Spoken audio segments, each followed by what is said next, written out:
ইলিশ মাছ দিয়ে কিভাবে আমি বড়ি এবং শস্য বাটা দিয়ে রান্না করব। আজকে দুপুরে খাবার হচ্ছে আমার ইলিশ মাছ দিয়ে বড়ি এবং সরিষা দিয়ে রান্না করব। প্রথমে আমি এই ইলিশ মাছটি হলুদ লবণ দিয়ে মেখে নিয়েছি।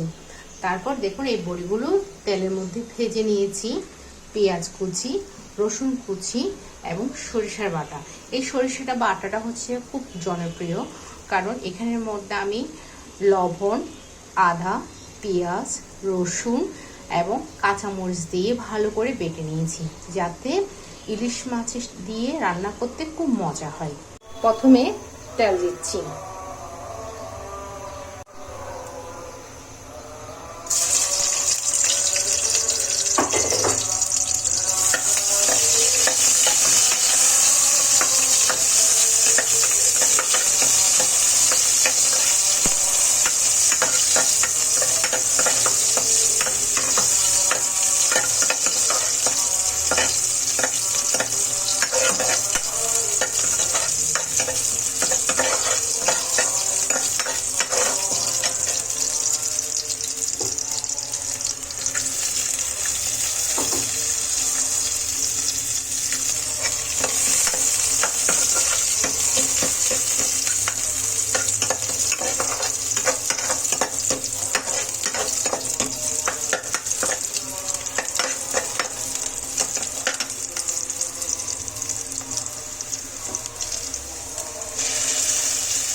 দেখুন ঝোলটার কত সুন্দর একটা কালার চলে এসেছে।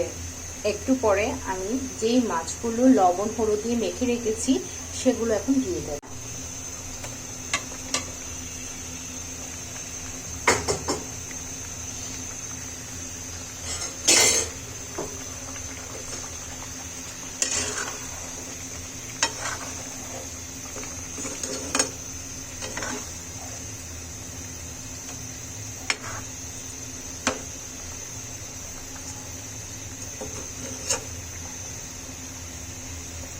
আপনারা খুব সুন্দর একটা সেন্ট পাচ্ছেন কিনা আমি জানি না, কিন্তু আমি খুব সুন্দর একটা সেন্ট পাচ্ছি।